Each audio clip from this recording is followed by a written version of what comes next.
Saludos, queridos patitos, estamos en una ocasión especial como es el conversatorio número 300.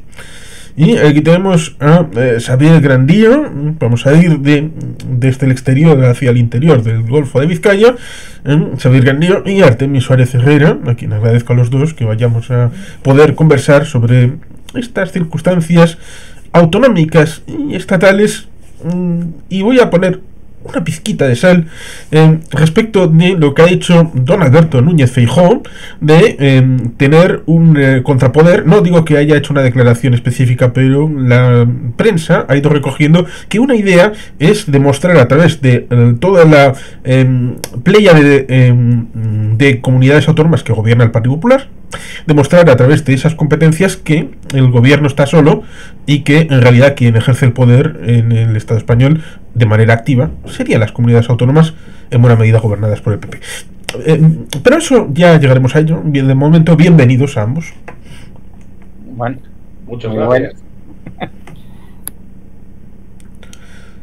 Creo que teníamos una situación de origen para este conversatorio con una situación en Cataluña con Salvador Illa, en la idea de tener competencia para los Mossos para puertos y aeropuertos, lo cual por la extrapolación y abriendo el foco tendríamos esa situación en el ámbito de Galicia con tema litoral, la competencia litoral que incluso llevó a juicio, o la amenaza de ir a juicio por parte de la competencia de meteorología, que también tiene sus dificultades porque en el caso del País Vasco esta está dentro de los paquetes que se están negociando de transferencias con el actual Endacari Pradales, y estaban también en el ámbito anterior con el Endacari Urkullu, lo cual ciertamente hace este Galeustcat competencial. Y lo que decía antes respecto del nivel del Estado y el nivel comunidades autónomas, en un momento que tenemos ese superpaquetazo decreto ómnibus y tal vez, y dijo solamente tal vez, pueda estar empezando a oler a elecciones generales. Pues sí, la verdad que, a ver, no sé, bueno, partiendo un poco de la base de lo del decreto ómnibus, ya que lo has mencionado ahora, bueno, ya sabes lo que digo yo siempre con el tema de la responsabilidad a la hora de legislar, ¿no? Que siempre estamos en este país con el tema de legislar en caliente, de hacer normas ad hoc y tal para salvar los muebles y hacer algo, vamos a decirlo, un refrito, ¿no? Y ya no es cosa solo de en esta situación con que lo está presentando un gobierno del Partido Socialista, sino que también ha ocurrido con gobiernos del Partido Popular, etcétera, porque es que realmente los decretos ómnibus o vamos a llamarlo así, bueno, se llaman decretos ómnibus, pero a fin de cuentas es simplemente aprovechar un real decreto que tiene que aprobar el gobierno para X motivos, y se aprovecha y se mete ahí todo lo que se consideran medidas urgentes o medidas de especial relevancia que necesitan salir adelante, etcétera, y que necesitan salir sí o sí, porque son medidas para paliar, pues como por ejemplo en esta ocasión había medidas para paliar los efectos de la DANA, había medidas para renovar los descuentos del transporte, etcétera, etcétera, pero claro, ¿con qué nos encontramos con un decreto de este tipo? Con que estás metiendo cosas completamente distintas que afectan a muchísimos y diversos ámbitos y más y eso y lo tienes que aprobar, vamos a decirlo así. O sea, lo aprueba el gobierno como un real decreto, pero luego a los 30 días hay que someterlo, al máximo de 30 días hay que someterlo a la ratificación del Parlamento. Entonces, ¿qué ocurre? Que cuando haces, o sea, un gobierno tiene que ser consciente cuando está en minoría, sobre todo cuando está en minoría, que tiene que negociar, que las medidas que toma y que tiene que implementar y que tiene que sacar adelante, tiene que negociarlas. Claro, cuando se está negociando un real decreto concreto sobre un asunto de especial urgencia y que un asunto en concreto bien delimitado, bien definido, la negociación es más sencilla. Pero cuando estás metiendo un decreto en el que hay medidas de diverso calado, de diferentes ministerios, de diferentes administraciones que afectan a diferentes competencias, etcétera, etcétera, la negociación va a ser prácticamente imposible porque va a haber medidas con las que haya posibilidad de acuerdo y medidas con las que no. Y evidentemente el gobierno o los gobiernos deberían ser conscientes de ello. El abuso que se está haciendo en el sistema legislativo español del Real Decreto, eso ya viene de hace muchísimos años, esto ya es una práctica común de los últimos gobiernos, de los gobiernos de los últimos 20 años, pero es que en algún momento hay que frenar. O sea, en algún momento hay que frenar esta tendencia, en algún momento hay que darse cuenta de que somos un sistema parlamentario donde la legislación quien la tiene que hacer es el Parlamento, no impulsarla a través, la iniciativa legislativa tiene que partir del Parlamento, no del gobierno. Y en eso tenemos que ser todos muy conscientes. El gobierno tiene iniciativa legislativa, sí, por supuesto, y la debe tener, y de hecho debe ser uno de los principales impulsores, pero quien tiene que tramitar, quien tiene que elaborar, quien tiene que preparar esa legislación y estudiar sus implicaciones y debatirla y llevarla a las comisiones de estudio, las comisiones parlamentarias para su estudio y aprobarlas, es el Poder Legislativo. Y ya poniéndonos un poco en un nivel, vamos a decir, de discurso político de un poco más bajo, pero es que se les paga para eso. A los parlamentarios se les paga para que trabajen en eso y para que hagan toda esa labor de elaboración legislativa, de preparar, estudiar,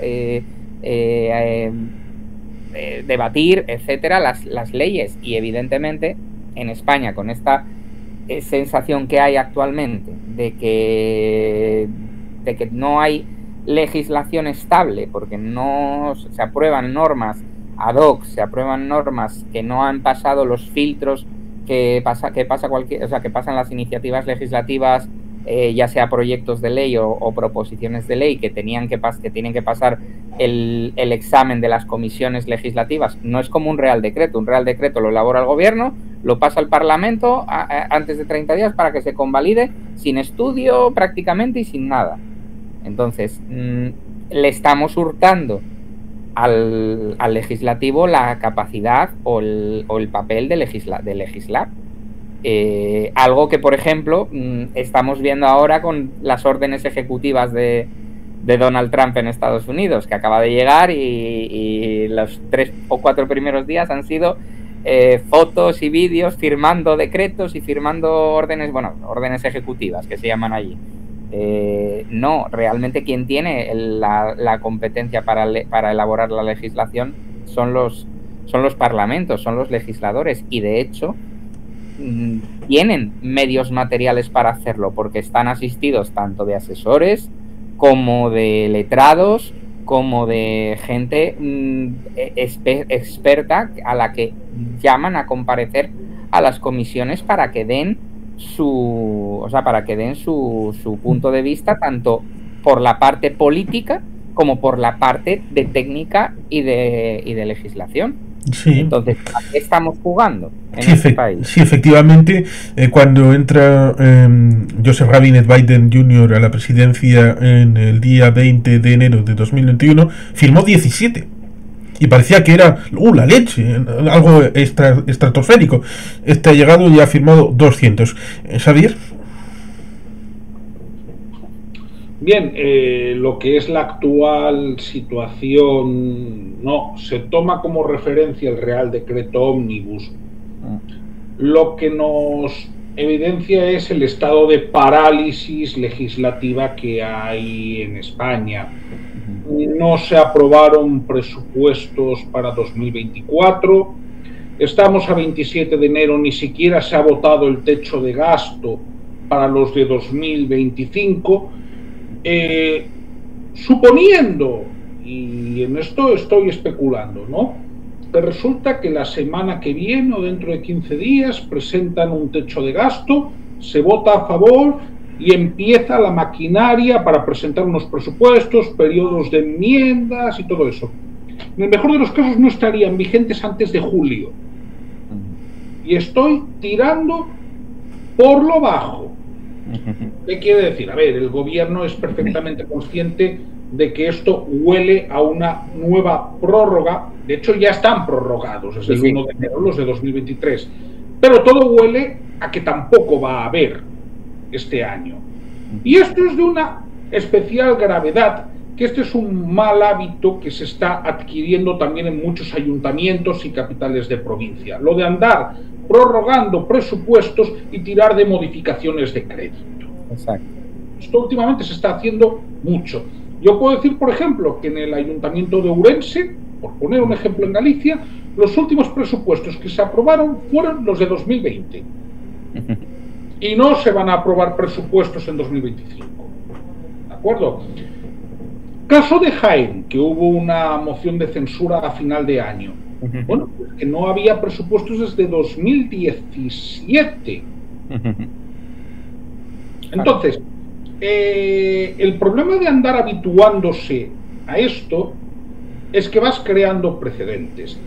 Y hablamos del Real Decreto Ómnibus, veremos en qué acaba. Y efectivamente el Real Decreto es una figura que constitucionalmente está concebida como recurso excepcional, no como recurso ordinario. Que esta es la principal crítica que yo le hago a los últimos gobiernos, pero muy especialmente a los gobiernos de Pedro Sánchez, ¿no? Ya había un aumento en época de Rajoy, pero con Pedro Sánchez se ha disparado el uso de esta figura. El problema es que nos quedamos en lo principal, porque evidentemente que a la gente no le suban las pensiones, porque a estos irresponsables no les da la gana de hacer otro Real Decreto, que lo podían haber hecho la semana pasada si les hubiera dado la gana. ¿De acuerdo? Y están especulando con eso, ¿no? Con la tiradera, como dicen en Cuba, para ver si así fastidiamos al otro.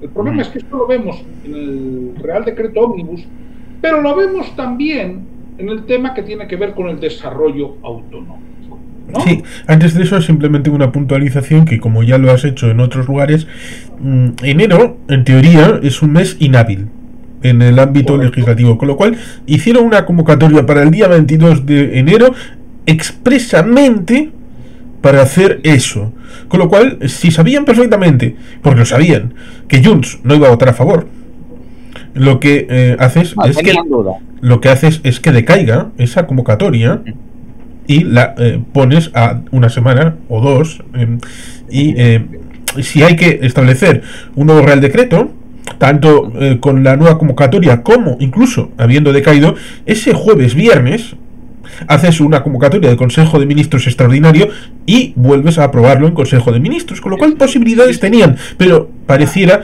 que hay esa idea. Y voy a introducir otro elemento que pudiera ser incluso conspiranoico. ¿No estaban hablando de billete único, tarifa de alguna manera para 2026? ¿No estaban hablando de que todas estas ayudas al transporte terminaran en el primer semestre de 2025? Puede ser que dijeran, si no nevero metro alto, no hay mal que por bien no venga, si decaen las ayudas al transporte, entonces pueden vender el nuevo juguete para 2026 de alguna manera.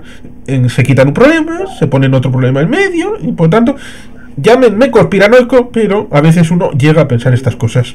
Claro, bueno, yo paso una cosa, Juan Carlos. Yo en las casualidades en política creo muy poco. Las casualidades en la vida se dan, ¿no? El azar existe. En política muy raramente. Quiero decir, efectivamente y constitucionalmente, enero es un mes inhábil a efectos del Congreso de los Diputados. Sí, lo he dicho, lo del transporte porque es justamente lo que ibas a hablar respecto del tema autonómico, porque una tarifa única en todo el Estado colisiona con la España real. Efectivamente, es que ahí ya entramos en el segundo de los ejes que para mí son problemáticos. He hablado de lo que más llega en el debate político, que es el tema de del Real Decreto Ómnibus, porque evidentemente si tú te bajan las pensiones, lo notas, Pero luego también está el hecho de que no hay presupuestos nuevos. Y claro, yo siempre lo digo de esta manera. Vamos a ver. Si no hay presupuestos nuevos, tú puedes parchear una carretera, pero no puedes construir una carretera nueva. Es el símil que siempre hago, ¿no? Y así la gente normalmente lo entiende. Es decir, tú podrás parchear la carretera que ya hay, pero no podrás hacer una nueva inversión en una nueva carretera, en un nuevo puerto, en una nueva vía férrea. Ese es el principal problema de no tener presupuestos. Por eso no da igual no aprobarlos. Claro. Pero luego nos quedamos en la superficie, pero luego vamos a otro escalón, que es al escalón autonómico, ¿no? El tema competencial. Vamos a ver. Yo, por ejemplo, caso de Galicia, me consta que la transferencia del dominio público marítimo terrestre en Euskadi ya está acordada. Bien, en Galicia ahora mismo, y porque el Tribunal Constitucional le tumbó al gobierno estatal el recurso, ojo, el gobierno estatal recurrió la ley gallega del litoral. Lo que hay es un acuerdo verbal en la Comisión Mixta de Traspasos. Si la legislatura decae, y tiene mucha pinta de que va a decaer, eso se queda durmiendo el sueño de los justos.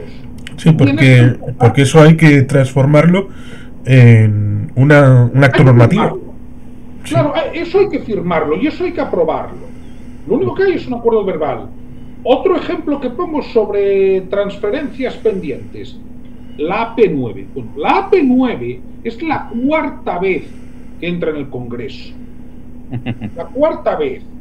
Ahora mismo está también durmiendo el sueño de los justos en comisión. Por cierto, y en estas últimas ocasiones y en estos últimos gobiernos, los principales responsables de que se quede en comisión son el Partido Socialista y antes Podemos, ahora Sumar, porque constantemente andan prorrogando el plazo de enmiendas y alguna vez en comisión se ha pasado más de un año, sin motivo, ¿de acuerdo?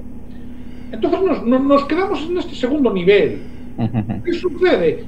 Que si esto decae, te tienes que esperar a la próxima legislatura para volver a presentarlo. Y unanimidad en el Parlamento de Galicia la hay desde hace bastantes años, porque siempre se manda con unanimidad. ¿Qué pasa? La meten en comisión se pasa un año o año y medio, decae la legislatura, no se acaba de transferir. Bueno, y ya no hablo de las tonterías que dice Óscar Puente sobre el coste de la AP9, que eso daría para mucho, ¿no? Pero vamos al tema de cómo funciona el sistema para transferir competencias. El resultado final es que la competencia no se transfiere porque va muy lento el proceso y porque si una legislatura decae, tú tienes que empezar otra vez desde cero. Es el gran problema que te encuentras. Y hablo, ojo, de transferencias en el caso del dominio público marítimo terrestre que se tienen que hacer en tanto en cuanto el Constitucional le ha dado la razón a la Xunta de Galicia. Por lo tanto, aquí lo único que hay que discutir es cuándo y cómo se traspasan los medios, no el qué. Esto ya no obedece a una votación en el Congreso de los Diputados ni en el Senado. Esto lo que se tiene que hacer es acordar. Y tenemos el tema de la AP9, que está en comisión en el Congreso, pero en comisión sigue, ¿no? Esto, cuestiones avanzadas. Bueno, luego lo de meteorología, directamente lo que dijo hace 15 días el gobierno es que no iban a transferirla porque no era procedente a Galicia. Incluso ahí Alfonso Rueda ironizó porque dijo, bueno, ahora ya nos dicen que estamos rompiendo con la Constitución. Quiero decir, el problema en cuanto al desarrollo autonómico es que ese desarrollo autonómico tampoco funciona con criterios de equidad. ¿En qué sentido? Yo ya cuando hablo de equidad no me refiero a las cuestiones de la financiación, que para mí es capítulo aparte, sino que la voluntad de transferir o no transferir depende de lo que le dé la real gana al gobierno de turno, ¿no?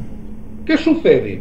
Como el gobierno en Santiago es del Partido Popular, el Partido Socialista no tiene la más mínima prisa por transferir.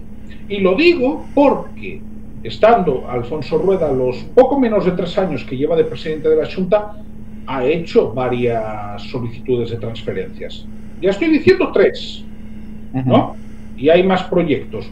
¿Qué hace Pedro Sánchez? Vamos a ver, Pedro Sánchez la primera vez que recibió a Rueda le dijo que de ninguna manera le iba a transferir el dominio público marítimo terrestre.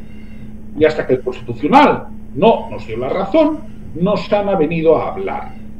Por lo tanto, el problema está en que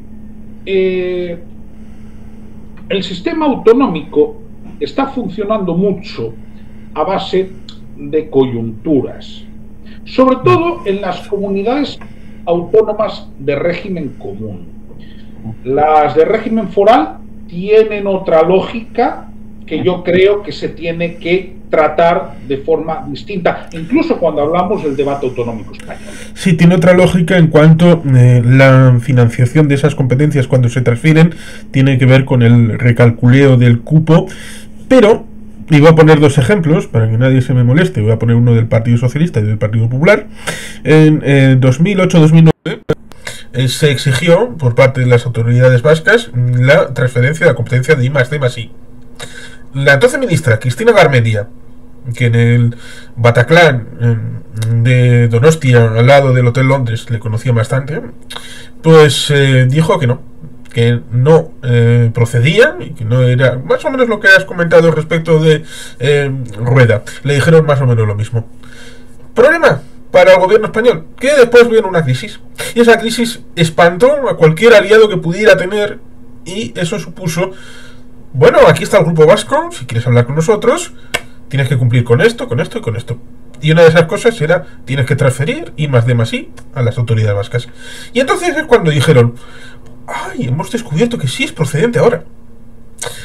Otra, cuando en el año 2018 se llega a un acuerdo para unos presupuestos y el gobierno español tiene ahí unos presupuestos nuevos gracias al Grupo Vasco, casualmente, ¡qué casualidad!, aún tenido una sentencia favorable a 3 líneas férreas de traspaso de mercancías para traspasar a las instituciones vascas, sentencia favorable a las instituciones vascas, solamente 15 minutos después de ser votado favorablemente el presupuesto, se acordaron en el ministerio correspondiente: ¡ahí va, que tenemos que firmar esto!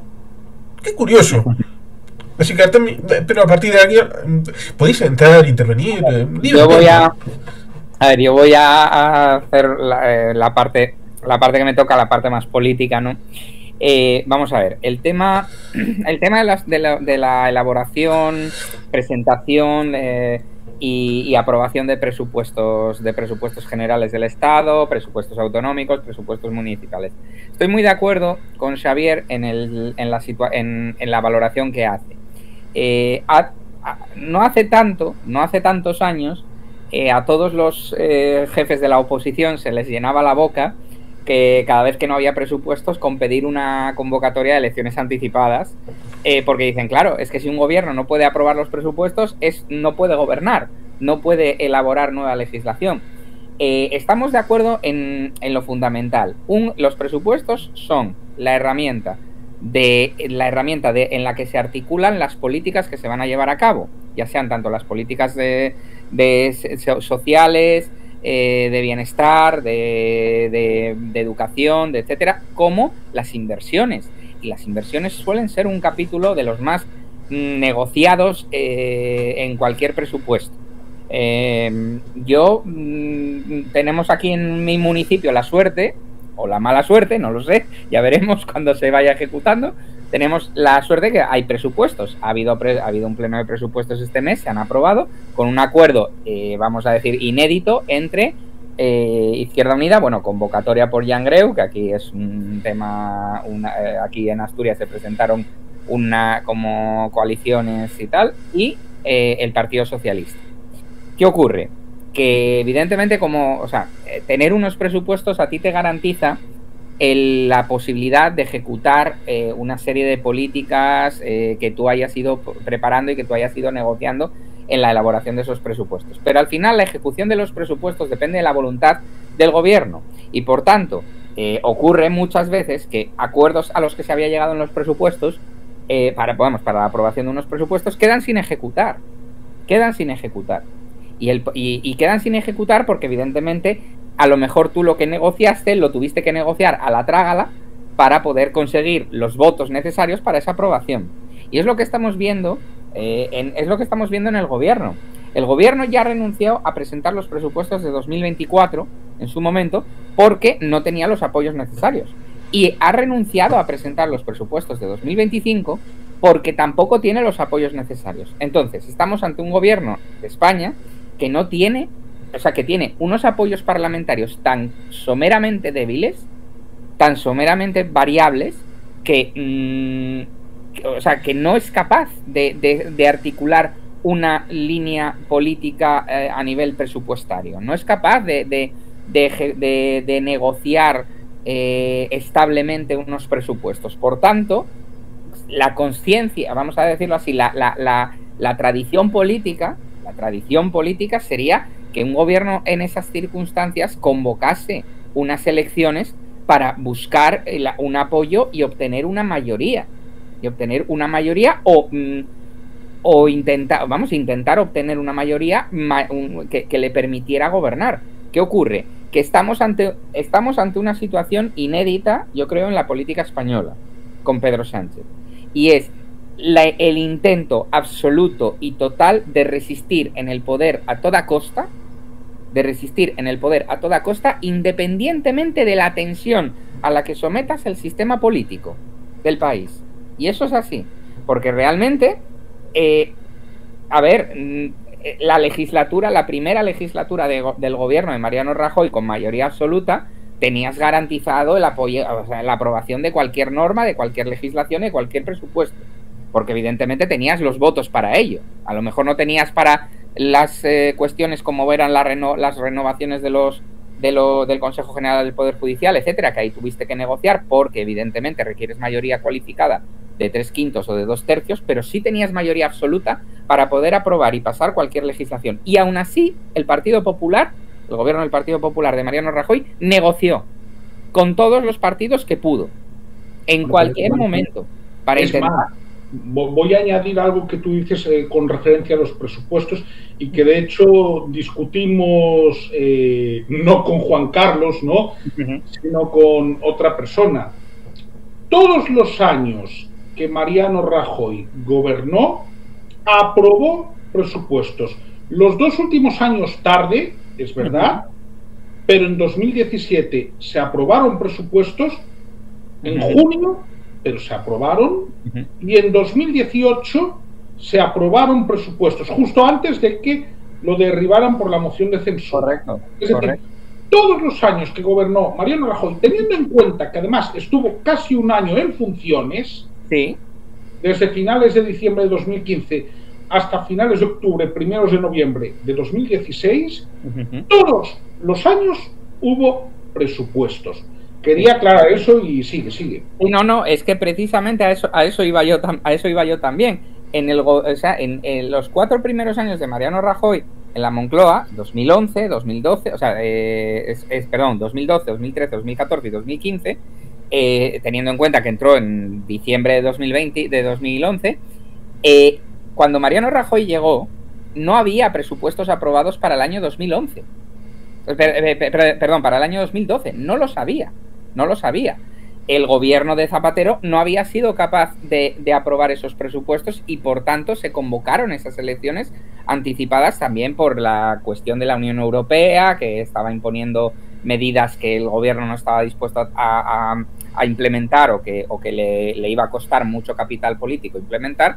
Evidentemente, no se aprobaron unos presupuestos para el año 2012. La primera cuestión que hizo Mariano Rajoy en el año 2012, nada más llegar a la Moncloa, fue elaborar y aprobar los presupuestos del año 2012 para ese año, que se aprobaron, si no recuerdo mal, fue en junio, casi, sí, porque fue después de la convocatoria doble andaluza y asturiana de marzo del 2012.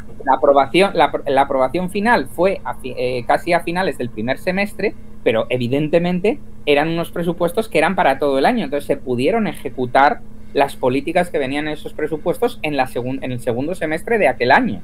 Y a partir de ahí, evidentemente, con una mayoría absoluta, Mariano Rajoy pudo aprobar los presupuestos de 2013, de 2014, de 2015 y de 2016, año de convocatoria electoral en diciembre de 2015. Mariano Rajoy tenía que convocar las elecciones generales a finales de 2015, las convocó, pero antes de celebrarse se aprobaron esos presupuestos.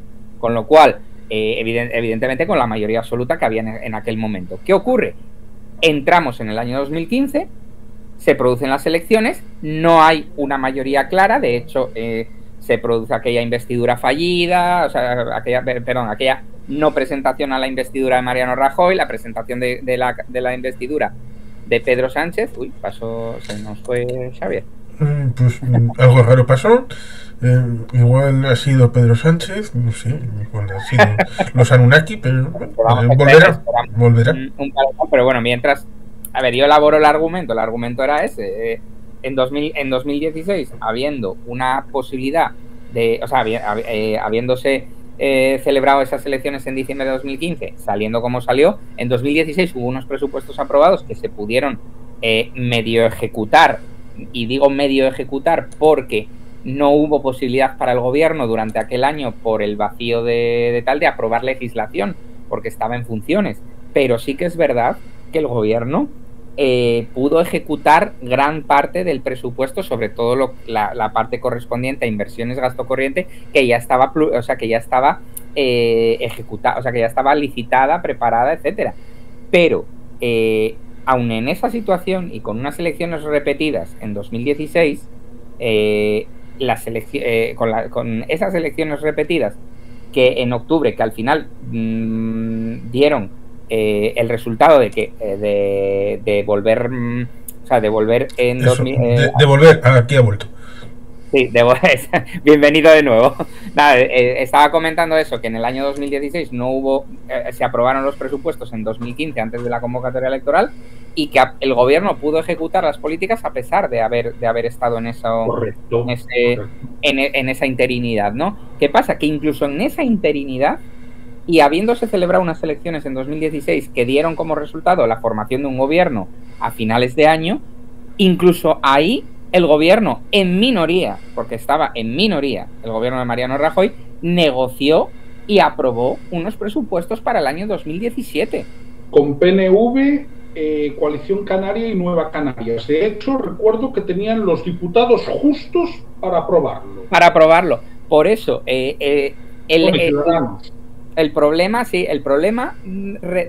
de fondo que hay aquí no es no es que los presupuestos no se puedan, o sea, no es la situación de que un gobierno pueda estar en minoría, es la voluntad negociadora, la voluntad de llegar a acuerdos y la voluntad sobre todo de no someter, y lo digo con toda la conciencia del mundo, pero no someter al país a la tensión de estar siempre negociando a la trágala con con ultimátums, con situaciones de querer rascar todo lo que puedes en un momento dado. No, evidentemente un gobierno también puede en un momento dado, si considera que la situación, o sea, si considera que las cesiones o las medidas que tiene que adoptar para que salga ese presupuesto no le convencen, no son razonables, puede un gobierno en cualquier momento decir, oiga, pues mire, renuncia, como ha hecho este gobierno, renuncia a presentar los presupuestos, pero siendo consciente de lo que eso conlleva, que es no poder ejecutar, o sea, no poder ejecutar nuevas políticas, etcétera. Y que efectivamente en intermedio entre que vayas a comentar precisamente eso, a esa persona de la que usted me habla, le dije exactamente que el presupuesto es la plasmación de un proyecto político, y gobernar para gobernar, como escribí en un artículo, ¿gobernar para qué? Un proyecto político, un partido político. Cuando gobierna bien por sí o bien por una coalición, evidentemente tiene que hacer un programa de gobierno que surja del programa electoral del partido o de los partidos que estén coaligados. Ese es el objetivo. Y ese objetivo se desmenuza año a año, como habéis comentado ambos, en un proyecto de presupuestos que lleve ese proyecto político a números, a operatividad, a proyectos concretos. Y evidentemente eso significa que ahora quiero hacer una carretera o quiero hacer una inversión respecto de un centro cívico o quiero... Y el año que viene... Eso no, o si es un plurianual, sí, pero necesitas también para nuevos plurianuales actuar en actualización. Por lo tanto, es necesario esos presupuestos nuevos porque tienes un proyecto político y porque estás para gobernar, pero no para gobernar a cualquier ámbito, no por retener el poder para que no lo tenga otro, sino para transformar la sociedad, que es el mandato que te han dado en los votantes. Y para esto, da igual que sea Pepito Juancho o el otro, el más allá, es algo transversal que cualquier partido, cualquier gobierno debería tener en su ADN de funcionamiento básico. Es que yo quiero recordar algo, que esto es muy importante. Vamos a ver, en 1995, Felipe González presentó un proyecto de presupuestos, no lo sacó adelante, de hecho se lo votaron en contra, y convocó elecciones entendiendo por lógica parlamentaria algo que es una obviedad, y es ¿cuál es la votación más importante del año en un parlamento, ya sea estatal, autonómico o en un ayuntamiento? La votación de los presupuestos. Es decir, si tú no puedes aprobar unos presupuestos, quiere decir que tú no puedes implementar tu proyecto de gobierno tal y como lo concibes. Entonces, de hecho, una figura que ahora existe en la LOREC para los ayuntamientos y que a mí me parece muy interesante es la moción de confianza vinculada a los presupuestos. A la aprobación de presupuestos. Claro, ¿por qué? Porque a ti pueden no aprobártelos, ¿vale? Tú presentas una moción de confianza y tienen que presentarte una mayoría alternativa con la mayoría absoluta de los concejales. Lo contrario, esos presupuestos a los 30 días quedan automáticamente aprobados. Por lo tanto, no hay, si un alcalde realmente quiere, no hay espacio para el filibusterismo. Es cierto que hay unos límites, porque creo que esto no se puede hacer en el último año de mandato, pero digamos que si hay voluntad lo puedes sacar hacia adelante. ¿Qué sucede en el gobierno del Estado y en los gobiernos autonómicos? Que esta cuestión es voluntaria en tanto en cuanto la moción de confianza la presenta el gobierno si quiere. Es más, lo que está haciendo Junts es un brindis al sol, porque Pedro Sánchez, si le da la gana, la puede presentar, y si no le da la gana, no la va a presentar. Sí, pero perdona que haga una postilla ahí, Xavier. El tema aquí es importante. Es verdad que la moción de confianza la presenta el gobierno para solicitar la confianza, para verificar si dispone todavía la confianza parlamentaria, pero la maniobra o el movimiento de Junts para forzar esa presentación de esa moción de confianza tiene un claro objetivo político. Y el claro objetivo político que tiene esa moción es demostrar que se vea que el gobierno está está perdiendo los apoyos que tiene y que está ahora mismo en franca minoría. Claro, evidentemente el gobierno, o sea, Pedro Sánchez no es tonto y está dilatando en la medida de lo posible que se tramite esa petición de moción de confianza. Se está valorando que si jurídicamente es algo que se pueda someter a aprobación o no. Es una moción como otra cualquiera, es una moción que presenta un grupo político pidiendo al gobierno que se someta a una moción de confianza. Creo que es de hecho una proposición no de ley. Sí, exacto, es una proposición no de ley, por tanto no obliga al gobierno a acatarla, pero sí que establece una cuestión, y es, este gobierno o este presidente del gobierno se ha vendido a toda la gente y a todo el país como una persona que respetaba el juego democrático, capaz de articular mayorías, capaz de articular pactos de gobierno con fuerzas de muy diferente signo político, y lo que quiere demostrar Junts es, sí, pero es que eres un trilero. O sea, te has comportado como un trilero Vamos a decirlo así, te has comportado como un trilero, has engañado a todo el mundo y ya estamos hartos. Claro, Queremos realidad. Claro, yo entiendo lo que quieres decir, pero es que el gran problema de todo esto y la principal crítica, más allá de lo ideológico, que yo le puedo hacer al gobierno Sánchez, es su exacerbado cortoplacismo. ¿Por qué? Porque comentabas al principio su ansia por mantenerse en el poder a costa de todo y de cualquier cosa. Bien, es verdad que hay excepciones. Una de ellas es la de Mariano Rajoy, por ejemplo. Mariano Rajoy podría haber hecho algo diferente a lo que hizo en el momento en que le presentaron la moción de censura. Y sí, podría haber dimitido. Lo que pasa es que él ahí hizo un cálculo quizás más a largo plazo, no pensando en él. Claro. Sí, ahí puedo decir dos cosas. Una, tienes un programa en tu canal, Xavier, con Jesús de la Cruz hablando de eso. Y segundo, la mesa podría haber calificado para el siguiente periodo de sesiones a partir de septiembre. Esto no es urgente. La moción de censura podía haberse aplazado y en ese momento se habría desinflamado. Sí, porque lo hizo, en el plazo más corto. Pero la cosa de fondo es que, bueno, lo que no centrarse en el hecho concreto de si moción de censura de esta manera, lo que pudo hacer la mesa, lo que pudo hacer todo el mundo, sino esa voluntad de no acaparar el poder, de no quedarse un minuto más, de que no la tuvo Felipe González, que tampoco la tuvo Aznar, porque podía haber intentado presentarse una tercera vez y no lo hizo, no la tuvo Zapatero, que precisamente pudiendo haber tenido también una posición distinta, dijo voy a convocar elecciones, cuando podía haber aguantado un año más, lo mismo que Leopoldo Calvo Sotelo hizo elecciones en octubre del año 82, cuando podía haber aguantado un año más, a pesar de que no hubiera sacado ni el color de la moqueta en una moción, y ciertamente Rajoy pues también tuvo esa estirpe de la que es disruptiva Pedro Sánchez, que quiere quedarse al máximo, pero con la situación que dice, es que estoy yo, y si no, vienen los fachas. Claro. Sí, pero ese discurso es más viejo que las maracas de Machín, con perdón de Antonio Machín, que no tiene culpa ninguna. Vamos a ver, yo esto ya se lo estaba oyendo en 1995, 1996 al PSOE. Vamos, es que es algo muy diferente. Sí, el Doberman, sí. Entonces, mira, yo lo que realmente me molesta, y esta reflexión, como la hice en público en F98, la puedo hacer aquí también.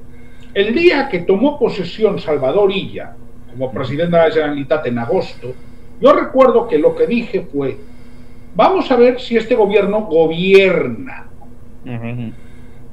Y cuando digo gobierna, ¿a qué me refiero? A que si tú ves la actividad legislativa que ha tenido el Parlamento de Cataluña desde 2012, es muy poquita, ¿eh? Sí.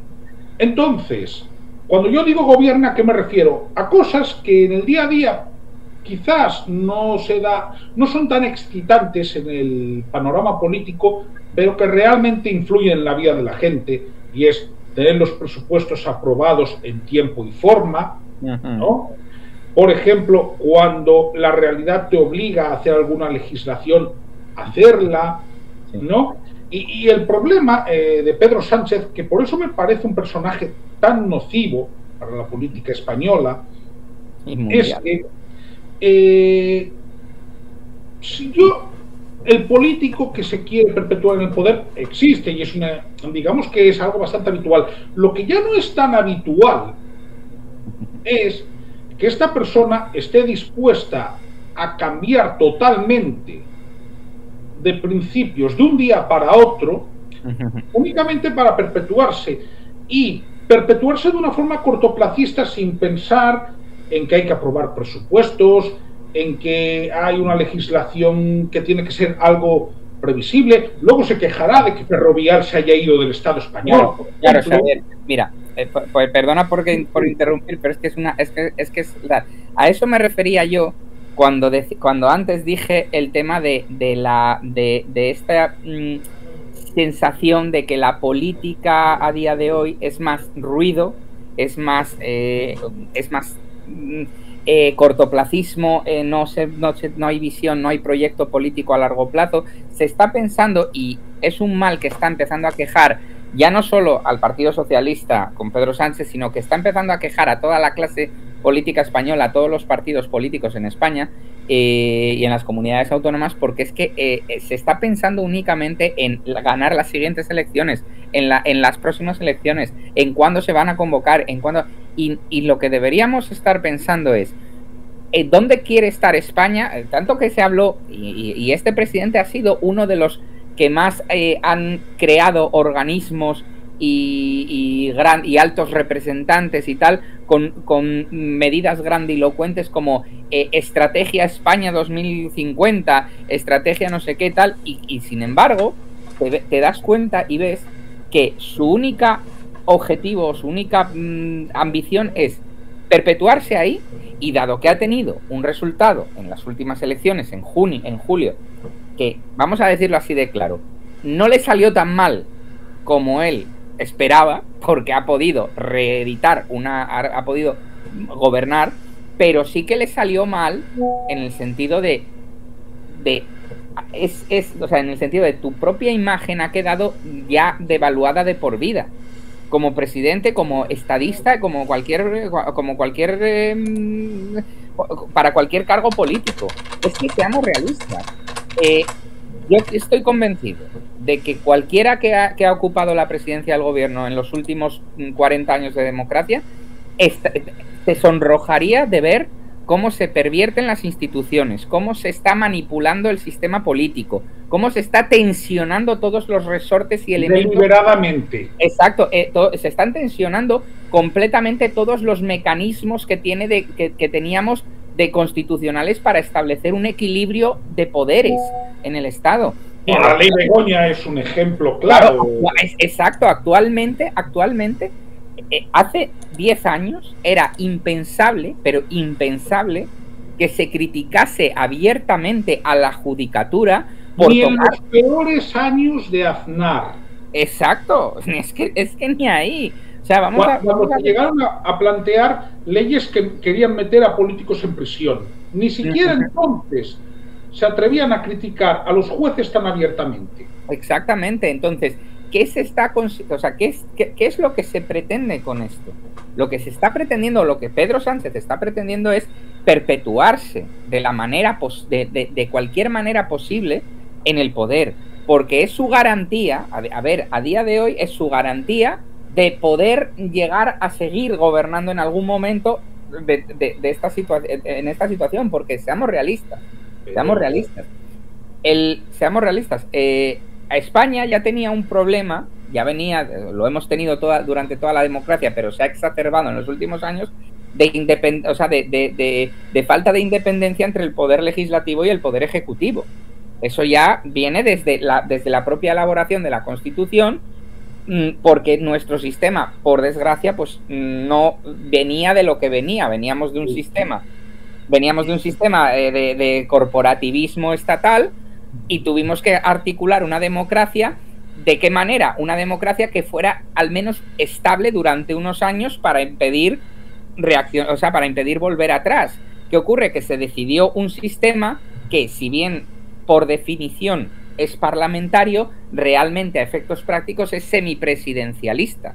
Si se quiere, porque eso realmente volvemos, es decir, el Real Decreto está concebido como una solución de emergencia. ¿Qué sucede también?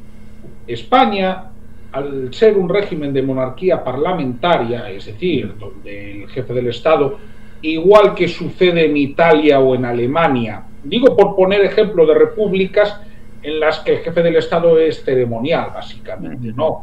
Es decir, si habláramos de Portugal sería otra historia, ¿no? Y si habláramos de Francia, aún mucho más. Exactamente. Pero sí es verdad que al final la Constitución española, que en su diseño más o menos se inspira en la Constitución alemana, básicamente, incluso el artículo 155 está tomado de la Constitución alemana. Sí, sí, sí.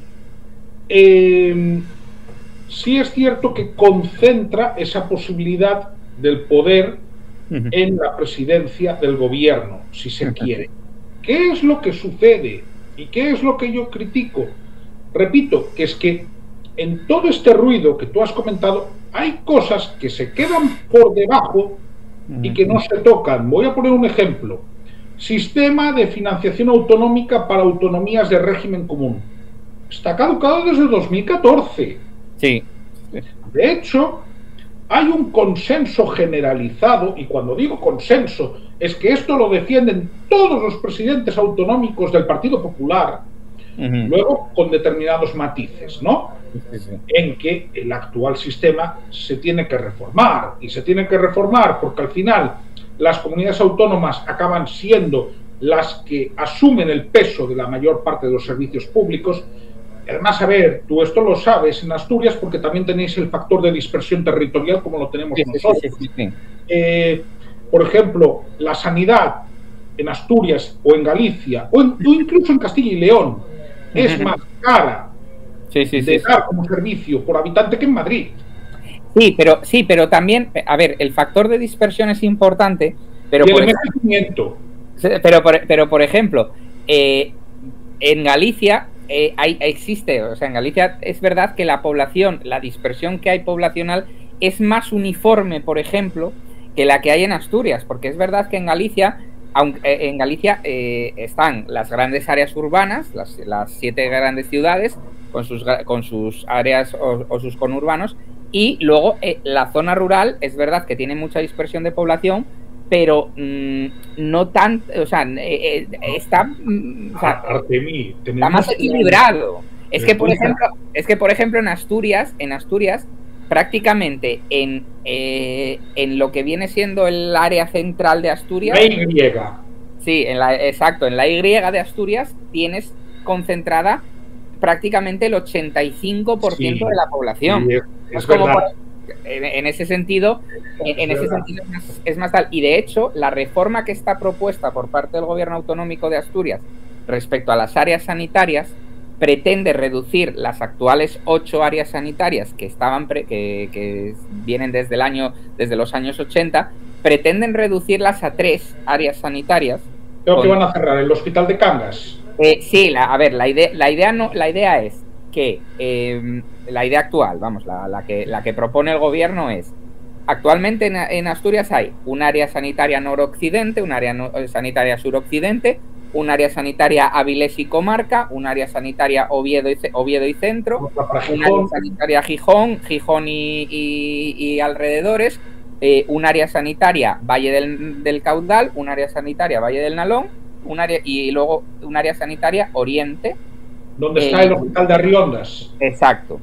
¿Qué ocurre? La propuesta que hay ahora es reducirlo a 3 áreas: un área occidente con cabecera en Avilés, un área oriente con cabecera en Gijón y un área centro con cabecera en Oviedo. ¿Eso qué va a provocar? Eso va a provocar que, cuando digo cabecera es hospital de referencia o tal.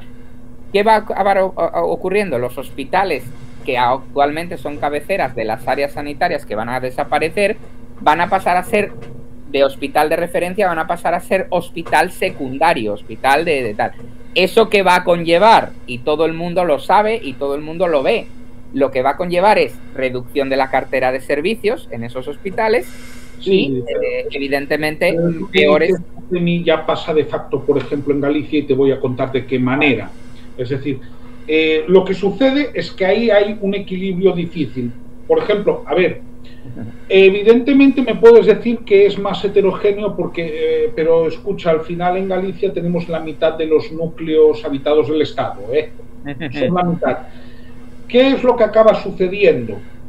A ver, te voy a tomar la provincia de Ourense y la de Lugo. Vale, en la provincia de Lugo tú tienes 3 hospitales: Burela, Lugo, Monforte de Lemos. Vale.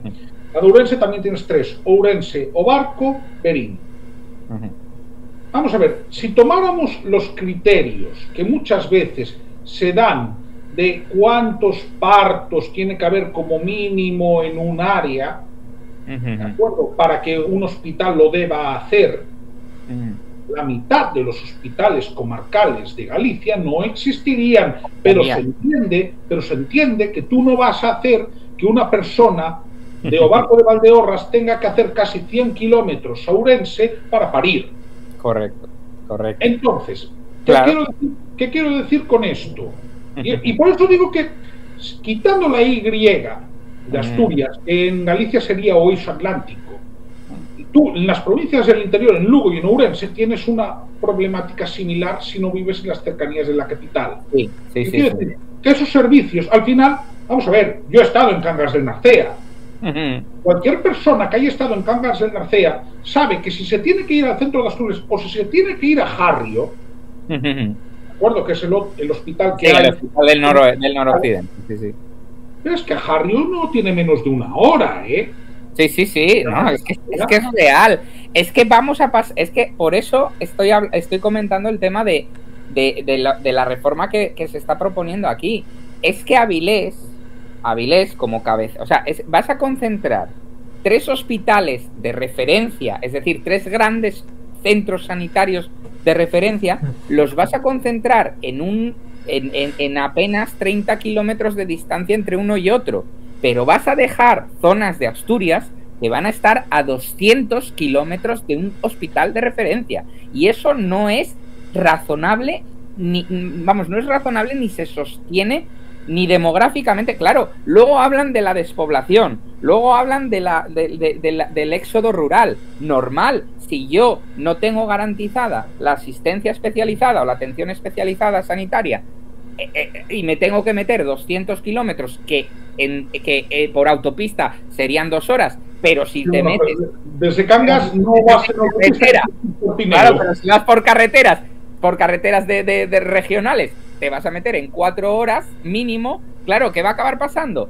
Que yo entendería que una persona de Degaña, de Cangas del Narcea o de tal, fuera al hospital a Lugo. Lo entendería perfectamente. Tampoco le compensa mucho y te voy a decir por qué. El pueblo gallego más cercano de una cierta importancia es a Fonsagrada y desde Cangas del Narcea hay más de 1 hora. Y a Lugo tienes media hora más 40 minutos. Quiero decir, Cangas del Narcea, si quiere tener su comarca un servicio sanitario mínimamente digno, tiene que tener un hospital. Y entonces volvemos al tema que estábamos hablando. Es decir, que hay que reformar el sistema de financiación autonómica de régimen común es una obviedad que todos los presidentes autonómicos asumen porque hace falta más recursos. Porque en Galicia, por ejemplo, y probablemente el SESPA irá por ahí, casi el 40% del presupuesto de la Xunta es para el Sergas, el Servicio Galego de Saúde. ¿De acuerdo? Entonces, súmale la educación pública, que también la tienen que dar las comunidades autónomas. Súmale las políticas sociales, que también dependen de las comunidades autónomas. Que al final lo que son los servicios dependen de las comunidades autónomas. Entonces, precisamente lo que me molesta de este cortoplacismo chusquero de Sánchez es que esto realmente es muy importante porque llega a la vida de la gente en el día a día. Porque el melón de la reforma del sistema de financiación autonómica ya se tenía que haber hecho con el Partido Popular, sí, pero es que resulta que con Mariano llevaba 4 años caducado, ¿vale? Es que con Sánchez vamos ya hacia el 8º año. Sí. No, hacia el décimo. Perdón, hacia el 10º. Pero a ver, es que hay... Sí, y añado otro elemento, que es el que decía. Por ejemplo, y voy a retrotraerme a la guerra civil estadounidense. ¿Qué pasaba con la guerra civil estadounidense y las consecuencias? Que los que eran antiesclavistas decían, para garantizar la ausencia de esclavitud, el poder federal tiene que garantizar que ningún estado se le ocurra volver a entrometerse en temas de esclavitud por la puerta de atrás, con temas de segregaciones y todo esto. Esto duró un siglo, hasta las políticas de superación desde la época final de Eisenhower, Kennedy y la ley aquella del señor Lyndon B. Johnson en el año 65-66. En el ámbito de los estados no confiaban en el poder federal, precisamente por esa idea de que desde Washington iban a interferir todas las políticas que pudieran hacer con una visión desde arriba. ¿Por qué lo traigo? Porque podemos pensar, y alguna vez se dice, los más centralistas han sido las derechas en el ámbito del Estado español, que son muy malos y son satánicos. Satánico, dijo Cristina Fuentes respecto de la situación del régimen económico para las comunidades de régimen común. Dijo que el sistema era satánico. Y ciertamente, Fraga dijo aquello de la administración única autonómica, que el Estado solamente tuviera a un señor para encender y apagar la luz en la delegación de gobierno y ya está, lo cual me parece razonable y constitucional. Pero nos encontramos con gente del punto de vista de izquierda, antes Podemos, ahora Sumar, y a lo que se suma el PSOE, de ataque al hecho autonómico, de competencias que son exclusivas, que como diría Miguel Ángel Revilla cuando ha ido a Madrid alguna que otra vez, diciendo en el espacio de nuevos ministerios están exactamente igual, con los mismos funcionarios, con los mismos edificios, que cuando no eran competencias transferidas.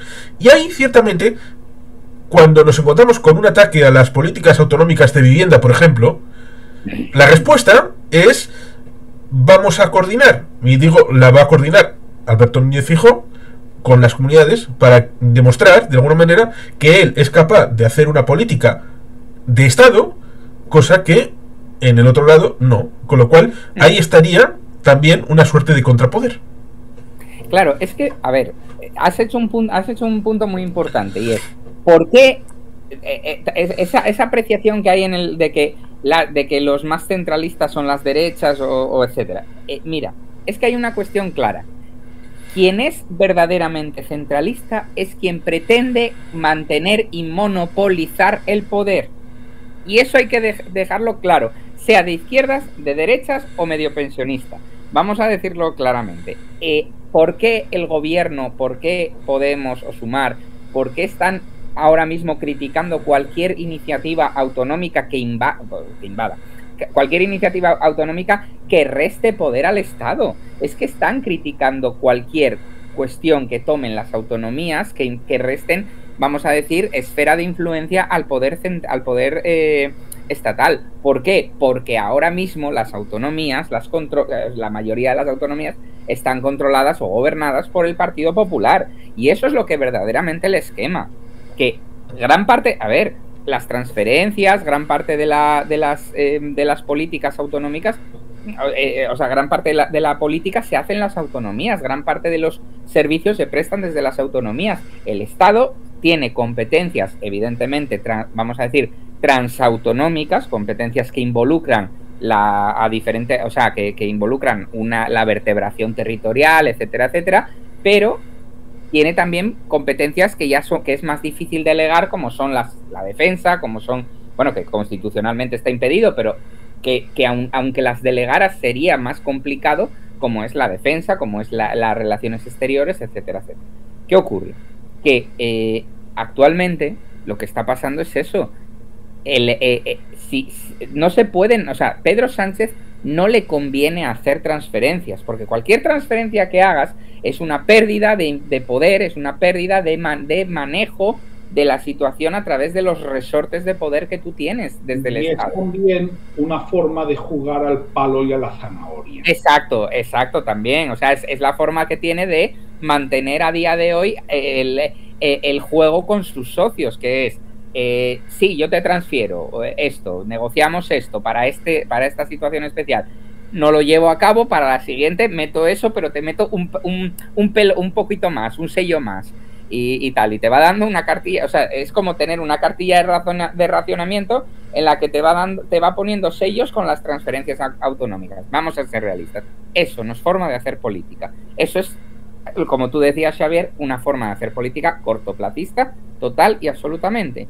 No vertebra al Estado, no permite no permite alcanzar grandes consensos, como es el de la financiación autonómica, que es imprescindible, que lleva ya 10 años, 11 años va a hacer este año de retraso, desde el año 2014. Comentabas, Mariano Rajoy lo tuvo 4 años prorrogado. Hombre, Mariano Rajoy en 2015 tuvo las elecciones, es verdad que salió con minoría y por tanto fue más difícil llegar a acuerdos, pero evidentemente si se hubiera producido un hecho, que es que después del año 2016 el Partido Socialista hubiera estado controlado, o vamos a decir, hubiera estado en manos de alguien con una visión menos personalista de la política, como, a ver, yo lo digo, si hubiera ganado Susana Díaz, muy probablemente la reforma de la financiación autonómica se podría haber llevado a cabo.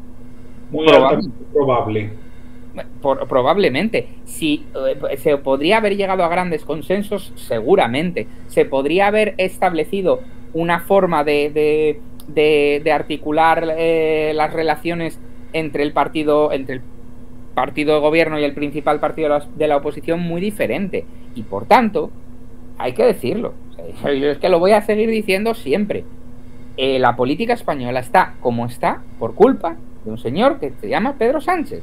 Y hay que decirlo así. Es una persona que no tiene el menor escrúpulo en tensionar todos los resortes del Estado a su alcance para mantenerse en el poder. Y eso solo tiene un nombre. En todos los países, o sea, en todo el mundo, solo tiene un nombre. Y es una dictadura.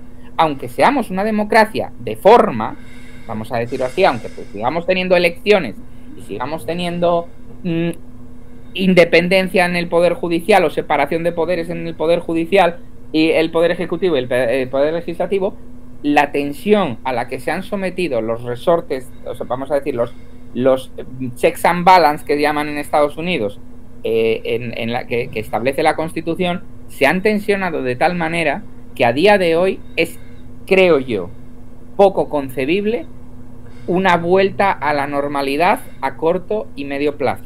Bien, yo ahí lo que debo decir antes de que lo diga Xavier, teniendo en cuenta de que tanto en su canal como en el mío, como en F98, como también en otros, tenemos el caso de Nicaragua, de Cuba, de Venezuela, tenemos el caso de Belarus, tenemos el caso de Rusia, tenemos Corea del Norte.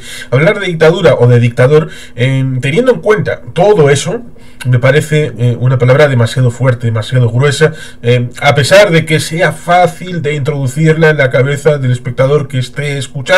Por lo tanto, cuando tenemos también una situación, este día de hoy, tenemos la memoria de la Shoah y de la liberación de Auschwitz, hay palabras que son demasiado delicadas como para ser utilizadas, y por lo tanto hay que ser más fino a la hora de decir las cosas. A Pedro Sánchez se le puede decir muchas cosas, pero dictador y dictadura, creo que no. ¿Xavier? De momento, desde luego que no. Y yo además quiero matizar, porque yo entiendo por dónde vas, Artemi, y entiendo que tu razonamiento puede tener una validez en un sentido, y te voy a decir cuál para mí.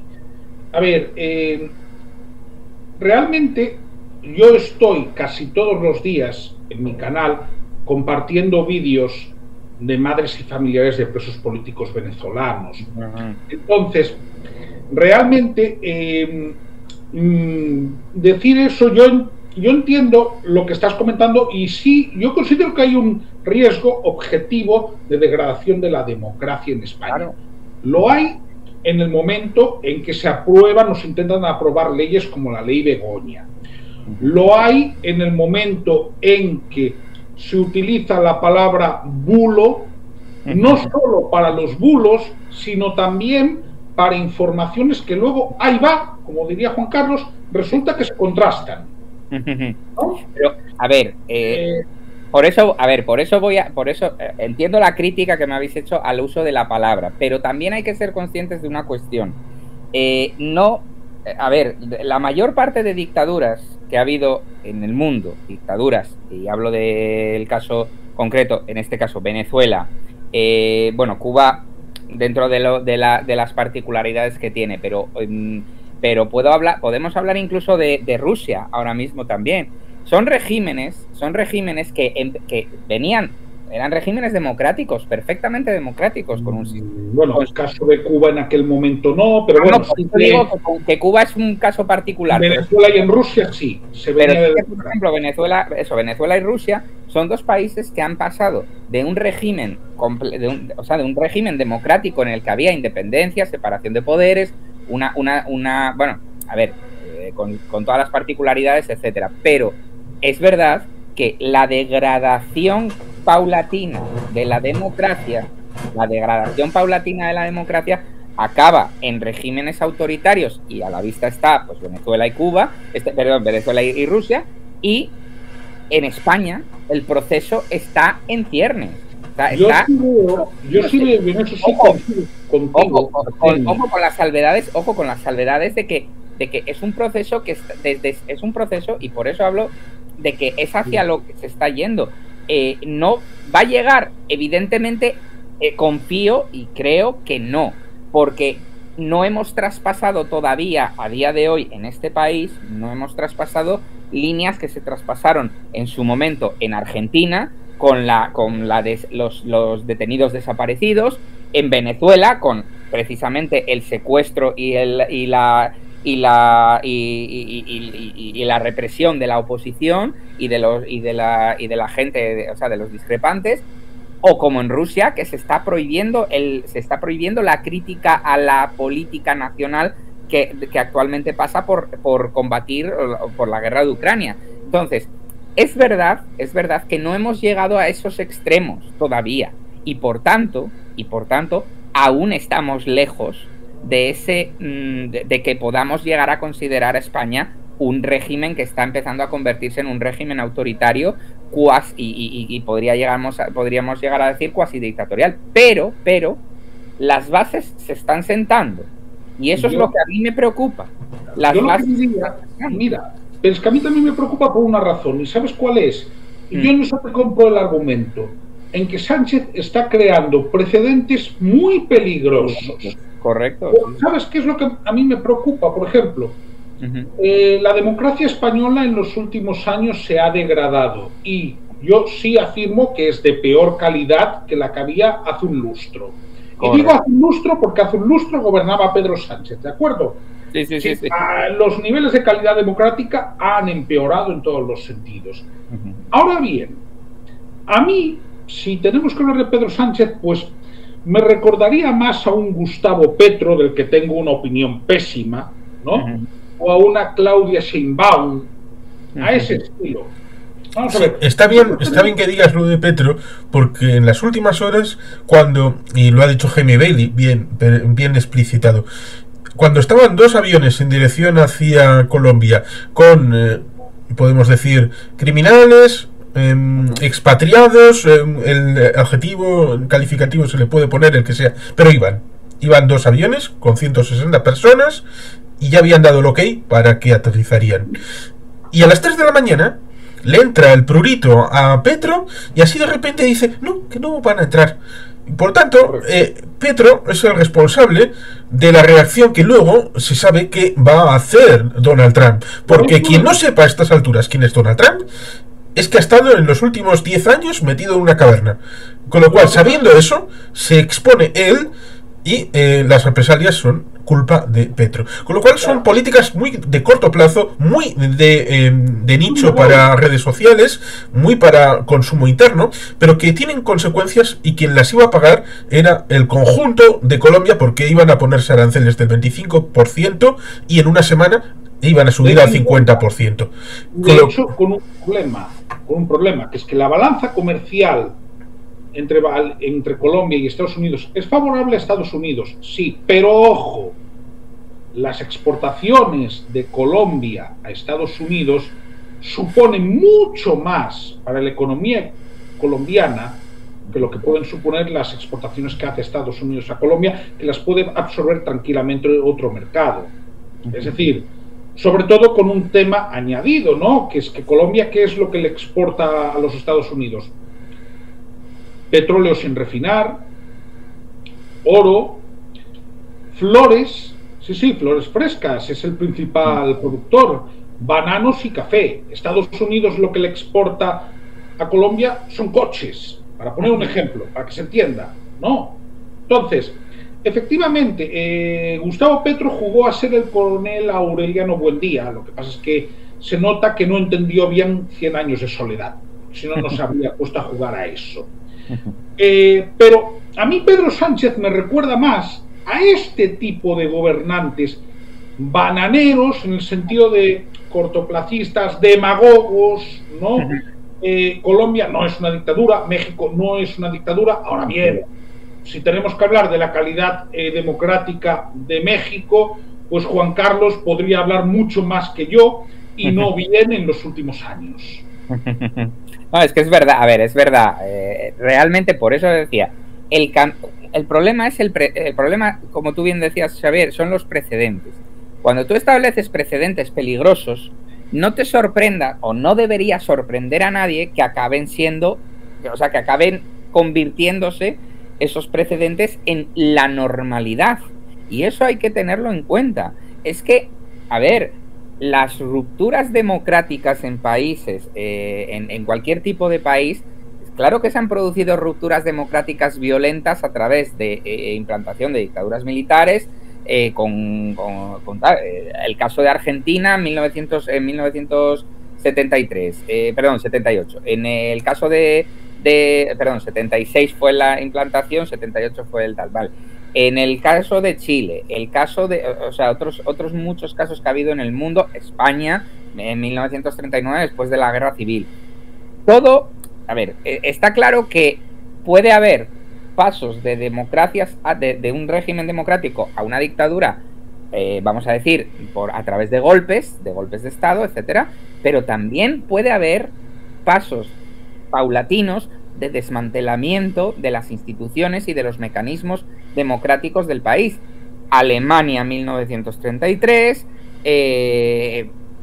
Venezuela década en los 90, década 2000, etcétera. Hombre, yo por ser sintético diría, como has comentado alguna vez, Javier, en otros lugares, aunque igual también en este canal en algún otro conversatorio, la cosa es lo que Alfredo Pérez Rubalcaba solía decir, que algunos gobernantes, y a veces eran socialistas, otras veces eran del PP, otras de otros partidos, hacen política pensando que si hay algún fallo en la legislación, no pasa nada, porque luego, al de un año o dos, la podrán resolver ellos. Pero os decía, no pienses que vamos a gobernar siempre. Hazlo bien, porque si lo haces mal, el que venga después va a aprovechar ese error a su favor y no puedes estar diciendo, ¡ay, qué mal es esto!, cuando tú hiciste eso exactamente y el otro está utilizando lo que tú has puesto en práctica. Es decir, por ejemplo, esa llamada ley Begoña, si se pone en práctica, entonces cuando llegue el gobierno siguiente, porque el Pedro Sánchez va a salir del gobierno, el PSOE va a dejar el gobierno en algún momento y va a gobernar el PP en algún momento. No sé si va a ser Feijóo o va a ser otra persona, pero que en algún momento va a suceder, eso debería de tenerlo claro todo el mundo. Entonces, esa persona, la pareja de esa persona que va a estar en Moncloa, ¿piensan los socialistas que tiene legitimidad para utilizar esa ley Begoña? Porque esa será la cosa. Porque si se ponen chulitos a insultar y decir, a berrear y decir, no puede ser porque está haciendo esto, no, simplemente está haciendo cumplimiento de una norma que hizo el gobierno anterior. Con lo cual, ciertamente por ese lado, tú, Xavier, lo has comentado, como decía, abres una oportunidad para que el siguiente gobierno haga exactamente lo que tú estás haciendo. No puedes ser tan hipócrita de tener una posición y la otra, estés en el gobierno o en la oposición. De ahí que las leyes no puedan ser ad hoc. Las leyes no se pueden hacer basándose en una situación coyuntural. En una situación coyuntural de emergencia, de cualquier situación, tú puedes hacer, como bien decía Xavier, un real decreto, porque para eso están. Pero una legislación con vocación de permanencia, y lo comentamos en muchos conversatorios tú y yo, Juan Carlos, una legislación con vocación de permanencia requiere estudio, requiere informes, requiere analizar muy bien las posibles consecuencias que puede tener. La ley del solo sí es sí se advirtió por activa y por pasiva. Incluido el Consejo General del Poder Judicial. Se advirtió en las comisiones, los órganos constitucionales que tenían que informar de ella, advirtieron en todo momento que tal y como estaba esa ley redactada, preparada, iba a producir el efecto que finalmente produjo, que fue la excarcelación de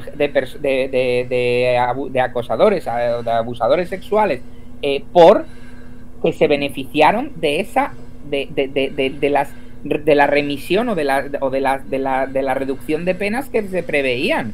Y evidentemente eso es un ejemplo de de legislar en caliente, y mal. Ni siquiera en caliente, ¿eh? No, bueno, porque tenemos la suerte, si se puede hablar de suerte, de que esos reales decretos tienen que ser convalidados. ¿Os imagináis si no tuvieran que ser convalidados? Ah, no, sería un desastre, Pepe, pero lo que quiere decir, no, lo que decías de la ley solo sí en sí, no, es que ni siquiera fue en caliente. Vamos a ver, pasó todos los trámites legislativos. Sí, porque la ley del sí es sí responde al hecho de la manada de Pamplona. Sí. Que, dicho sea de paso, fue condenada bajo el Código Penal y la sentencia luego fue rebajada en sus consecuencias por la ley del sí es sí, casualmente. Claro, pero damos cuenta de un tema. En la cuestión de Irene Montero, que yo creo que es uno de los personajes más lamentables que ha dado la política española, y no porque sea cajera de un supermercado. Es lo de menos, que eso es algo muy digno y yo en eso nunca me voy a meter. Al final la legitimidad te la da la gente con sus y la ilegitimidad de Irene Montero se la dan sus actos. Efectivamente. No, el problema es básicamente que con todos los avisos que había tenido, todos los dictámenes, fue para adelante, aún no ha pedido disculpas por esa ley, ni creo que las vaya a pedir nunca. No lo va a hacer. Y su respuesta, cuando los jueces hacían lo que tenían que hacer con la ley en la mano, porque ojo, la culpa no la tienen los jueces, No, los jueces aplican. Es decir, de hecho, hubo algunos casos de remisión de penas en la audiencia de Cantabria, con tribunales donde la mayoría de los miembros eran mujeres, que tuvieron que aprobar excarcelaciones porque lo tenían que hacer. Vale, la respuesta de Irene Montero fue decir que es que los jueces eran machistas. Vamos a ver si la mayoría de los machirulos, opresores, heteropatriarcales.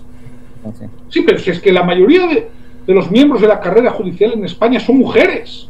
Mira, y es que además se dan circunstancias al nivel al que ha llegado la crítica a la judicatura, es al nivel de lo que vimos, la polémica que ha habido estos últimos días por el interrogatorio al que sometió el juez a Elisa Mouliá con el tema de la denuncia, sí, de la hipocresía de Rejón, que tenían un discurso, pero cuando se le aplica a él, entonces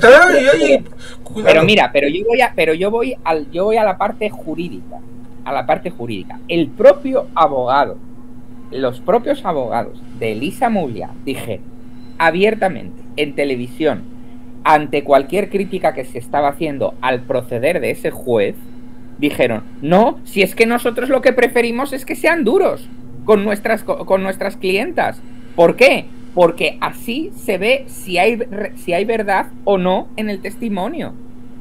Un juez, cuando interroga de una manera tan dura en un caso en el que hay dos versiones y no hay, a día de hoy, elementos de prueba fehacientes de que el delito estaba cometido, por tanto, no existe un testigo del abuso o del acoso. Según una de las partes va a haber más testificales, pero sí, no está de momento, no está decidido. Pero por ejemplo, no estamos hablando de un caso donde se produce una violación en la que o un acoso sexual en el que hay testigos que ven la acción.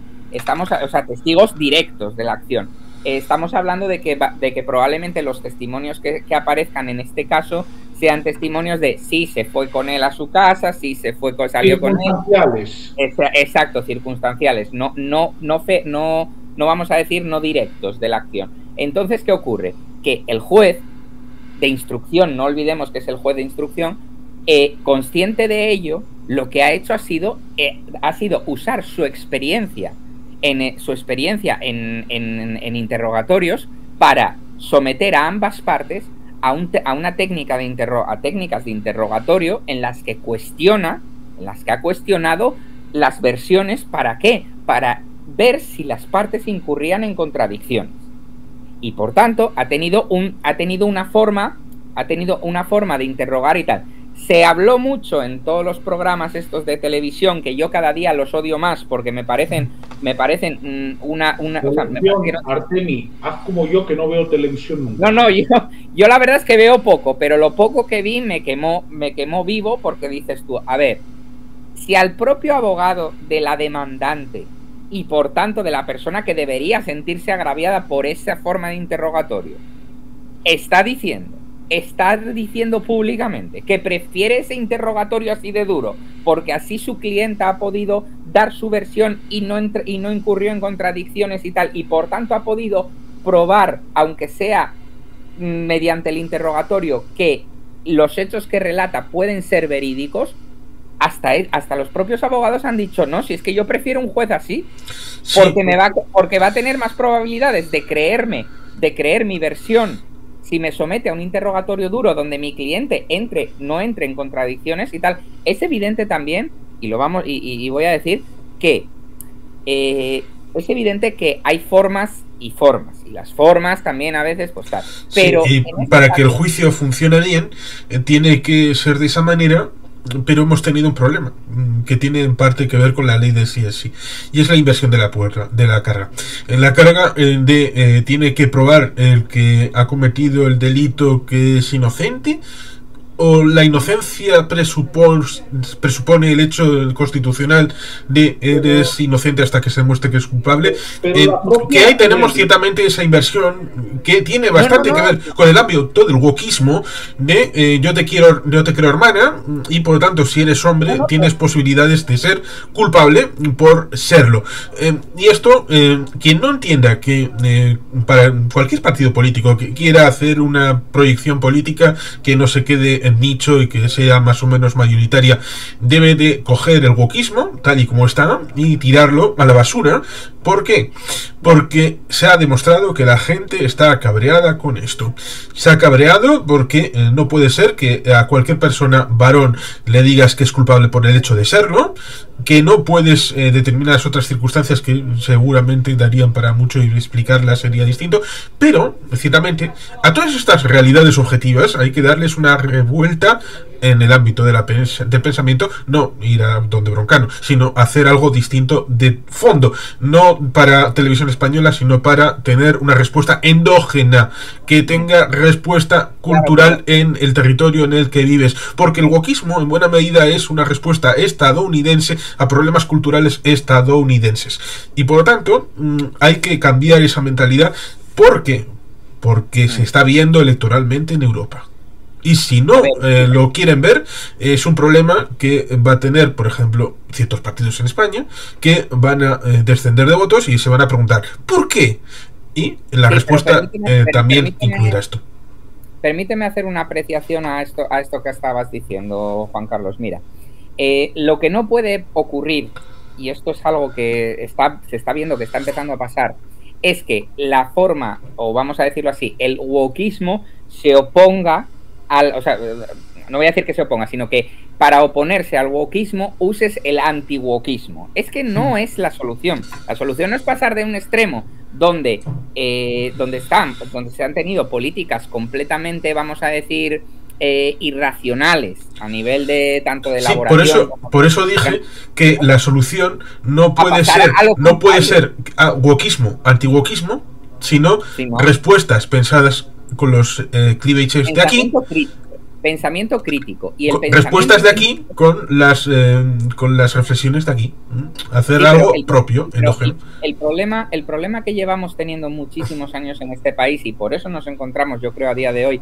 en la situación de inestabilidad, llamémoslo inestabilidad, llamémoslo lo que sea, democrática, en la que estamos, es precisamente que se ha relegado precisamente por tanto esa ideología woke, esa forma de relativizar la política, de relativizar la toma de decisiones, etcétera, de hacer una realpolitik, como está haciendo Pedro Sánchez, del día a día, del tal, es precisamente eso, que hemos enterrado el pensamiento crítico a la hora de elaborar, o sea, de ejercer la política y de ejercer la democracia. hemos enterrado el pensamiento crítico. A día de hoy, ¿quién se podría imaginar que un periodista vaya a destapar un gran escándalo de corrupción? A día de hoy. Yo creo que la probabilidad es prácticamente nula. Y sin embargo, hace 20 años era el objetivo de muchos periodistas. Bueno, pero ahí entramos también, sin ánimo de desviarme demasiado, con el hecho de que los medios tradicionales dependen cada vez más de la financiación pública. Claro.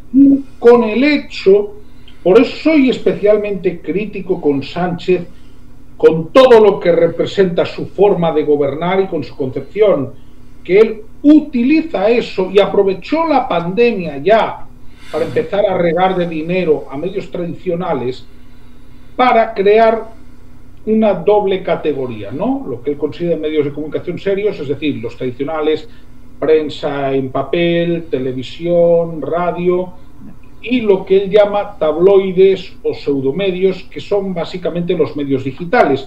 Y en los medios digitales, efectivamente, hay basura, pero luego hay medios que me parece que hacen un trabajo bastante meritorio en el periodismo de investigación.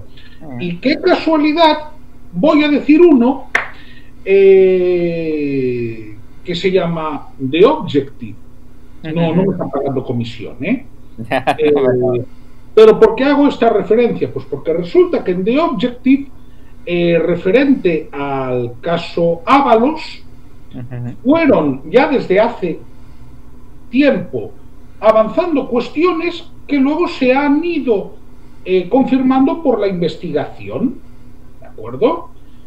Por lo tanto, ¿qué pasa? Es un medio digital, ergo se considera un tabloide o un pseudomedio. Yo siempre lo digo, mira, aquí hay un límite que es el Código Penal y el delito de calumnias o de difamación, ¿de acuerdo?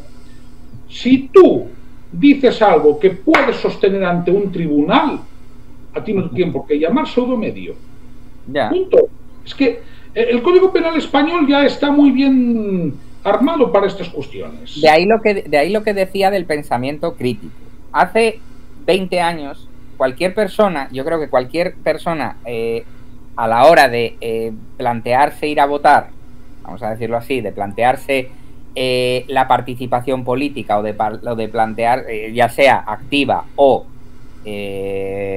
no tan activa a través únicamente del ejercicio del voto, pues mínimamente estaba bien informada o buscaba información, preguntaba, se dejaba en algunos momentos aconsejar. Yo digo lo que yo experimenté, por ejemplo, en la década de los años 2000. Yo empecé a votar en el año 2005. Y yo reconozco, a ver, yo tenía una ideología, una forma de pensar más liberal y por tanto yo me acerqué mucho a una forma de pensar. Pero eso no quiere decir que yo, por ejemplo, me considero una persona que tiene cautivo el voto. No, porque yo considero que si mi partido lo hace mal, yo tengo un mecanismo que es votar en blanco o no votar. Bueno, no votar no, pero votar en blanco o votar a otro partido que esté, que en cualquier momento tal. Por tanto, yo aún militando en un partido político, me considero a día de hoy una persona, no voy a decir outsider, pero me considero una persona que mantiene su pensamiento crítico y que busca información y que a la hora de ejercer el voto es responsable de ese voto. ¿Qué ocurre? Que de un tiempo a esta parte ese pensamiento crítico, esa forma esa reflexividad que antes teníamos a la hora de participar en la vida política, se ha convertido a día de hoy en vamos a decir, forofismo político, en estar, o sea, básicamente se ha convertido en un ruido en el que tú acabas eligiendo a quien, o sea, acabas eligiendo o votando en función no de las ideas, no de lo que proponen, sino de me cae mejor o me cae peor, me parece más, o sea, me parece una persona, como el caso, a ver, el caso de estas últimas elecciones.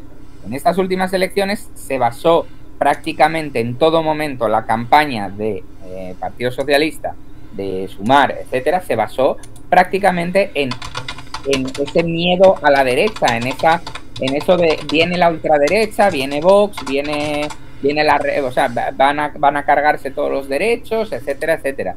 Cuando los derechos están desapareciendo también, pero es que están desapareciendo por parte de quien ahora gobierna, que es la izquierda. Entonces, no vamos a ver, cuando digo eso de la falta de pensamiento crítico, es la única forma, y yo lo digo, yo creo que la única forma de que empecemos a los españoles a asumir nuestra responsabilidad en lo que está ocurriendo es precisamente que seamos conscientes de que no votamos, en gran parte, no se vota con la cabeza, se vota con el estómago, con el corazón, o incluso con, vamos a decirlo así, con las partes nobles, porque nos levantamos un día con el pie cambiado. Y le coglioni.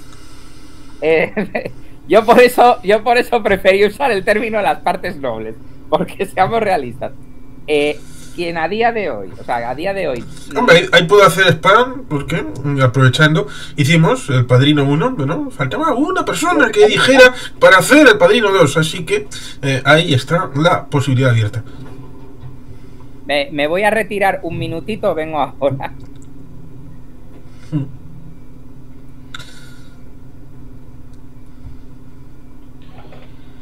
Bien, y un poco para poner corolario a toda esta cuestión, antes de finalizar, quizás podemos señalar que esta problemática es una problemática que se va a ir heredando y que de momento no tiene visos de solucionarse. Por ejemplo, hablabas de lo de los aeropuertos y puertos al principio. Bueno, la transferencia se tiene que firmar. Sí. Es decir, es que los acuerdos verbales, oye, tú ya has oído muchas veces en la vida que las palabras se las lleva el viento, ¿no? Sí, primero hay que acordarlo, luego firmarlo y luego ejecutarlo. Claro, lo que pasa es que con una firma esto lo puede ejecutar un gobierno en funciones, si está firmado. Pero si no está firmado, te tienes que esperar a la siguiente legislatura. Sí, y que hay dos vías. Una es la de convertir el 49%, en el caso de Aena, en privado, con lo cual es más difícil desgajar una parte como puede ser el aeropuerto de Bilbao, el aeropuerto de Foronda, el aeropuerto de Noain, el aeropuerto de Hondarribia, y la otra es la que se está haciendo bien, que es desarmar y disolver Renfe, que es lo que toca.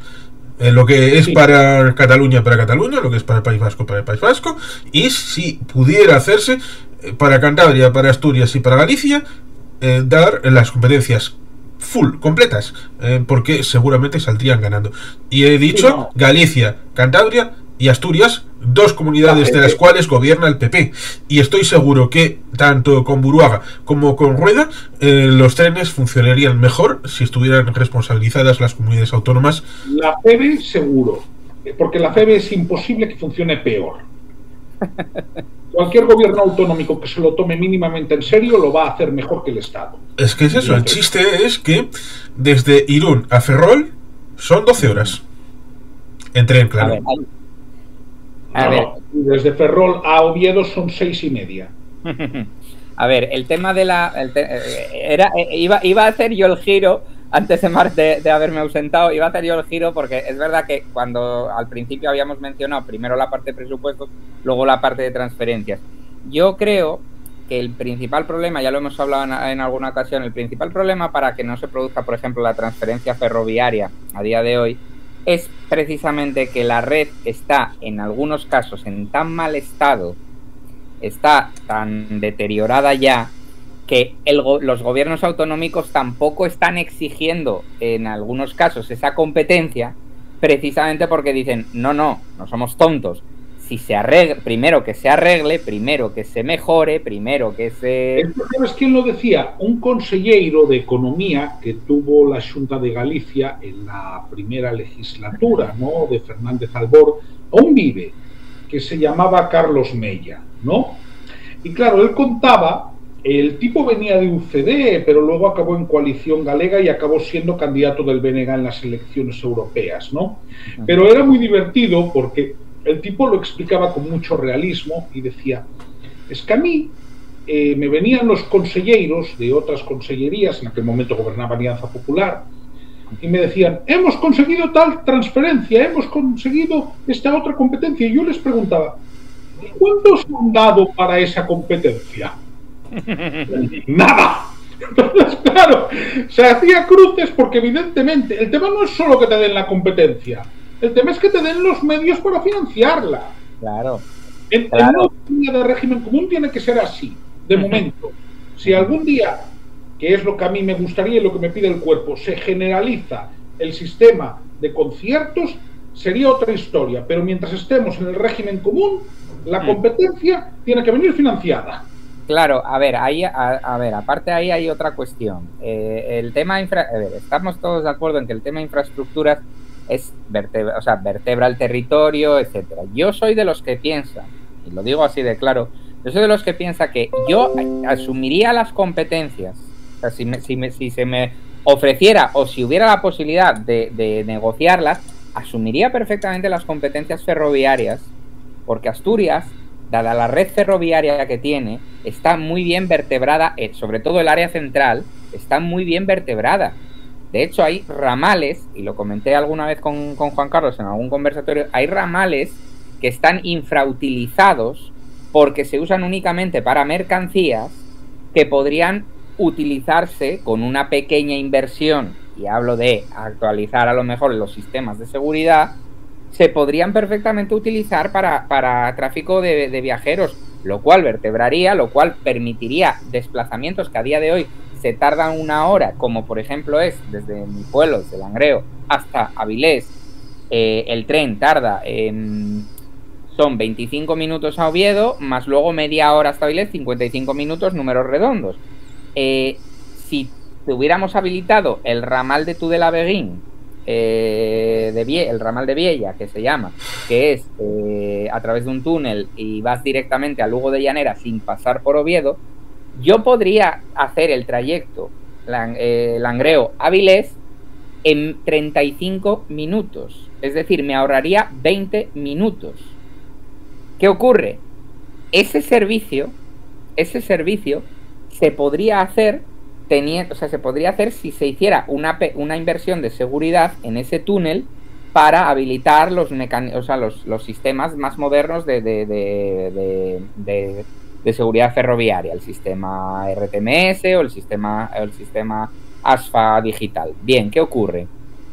Estamos en un problema con eso, y es los análisis, vamos a decirlo así, el tráfico o los desplazamientos que hay entre Langreo y Avilés no son los mismos que hay entre Langreo y Gijón, ni son los mismos que hay con Oviedo, porque no existe el mismo flujo. Pero sí que en los estudios que se han podido hacer, sí que aparece esa posibilidad, y es, si se habilitase este ramal y se redujese el tiempo de viaje entre Langreo y Avilés, o entre el Entrego y Avilés, a los 35 minutos desde Langreo a Avilés, eso ya sería competitivo con el transporte privado.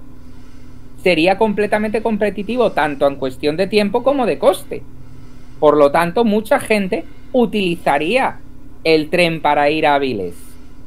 Y por tanto, aumentaría la frecuencia, o sea, aumentaría la posibilidad de establecer frecuencias más rápidas, etcétera, etcétera. Y eso redundaría. Yo solo hago una apreciación. Hace unos años, muchísimos años, estoy hablándote a lo mejor 15 o 20 años, hubo un argallo en una zona, un derrabe en una zona donde que impedía la circulación hacia Oviedo. ¿Qué hubo que hacer para los trenes que iba para restablecer el servicio? Hubo que usar ese túnel, hubo que usar esa infraestructura, y se usó y se llevaron los trenes hasta Lugo de Llanera y luego hacían el recorrido inverso para llegar a Oviedo. O sea, eran 3 estaciones nada más, 5 minutos más, pero se redujo, incluso el tiempo pasó a ser inferior, usando esa infraestructura para llegar a Oviedo, teniendo que hacer el llegar a Lugo de Llanera, bajar a la gente y volver hacia Oviedo. ¿Qué ocurre? Que evidentemente eso fue una situación coyuntural y evidentemente no se está planteando eso, pero sí que se ha visto y se ha comprobado que en ese tiempo, en esos meses que duró la incidencia, la cantidad de gente que usó el tren para desplazarse no solo no se redujo a pesar de haber una incidencia en la infraestructura, sino que incluso aumentó porque el tiempo también mejoró. O sea, el tiempo de viaje mejoró incluso. Entonces, ¿qué ocurre? Que lo que no se está valorando, se valora o sea, en estas cuestiones sobre todo en temas de infraestructura ferroviaria, se valoran temas muy o sea, no se valora la verdadera... Se valora en cierta medida desde la lejanía. Desde Madrid se toman decisiones que desde las comunidades autónomas se tienen bastante más claras, y por lo tanto ahí habría que creerse tanto el hecho autonómico, que muchas veces es solamente de nombre, y el hecho de la subsidiariedad, que es un término que viene de Europa. Por ir cerrando, porque tenemos 2 minutos prácticamente para ir cerrando, por ser sintéticos, bueno, yo no voy a decir nada más, pero vosotros dos sí, sobre uno, ¿va a venir algo distinto de una reposición del paquete completo de ese decreto ómnibus que pueda estrenarse en el Congreso? Y dos, ¿va a haber elecciones después del fracaso de ese decreto ómnibus? Así sintéticamente. Sintético y en 2 palabras. A la primera respuesta sí, y a la segunda respuesta sí también. Yo voy a ser, que suelo ser más optimista, voy a ser en esta ocasión un poco más pesimista. Creo que puede que el gobierno intente presentar alguna medida incluida en el decreto ómnibus, puede que lo intente, pero la voluntad no la tiene. La voluntad que tiene ahora mismo el gobierno es la utilización política de ese rechazo para intentar culpar a la oposición de que no se pudiera aprobar. Y por tanto está volviendo a caer en la visión cortoplacista, yendo a la parte de si va a haber convocatoria electoral después de este fracaso.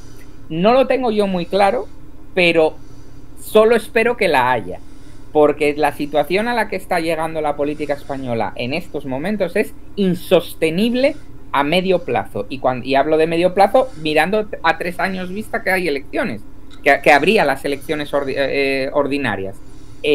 No hay posibilidad. Yo creo que esta legislatura está agotada completamente. Ya no existe, ya no hay de dónde tirar. Ya la vaca ya no da leche.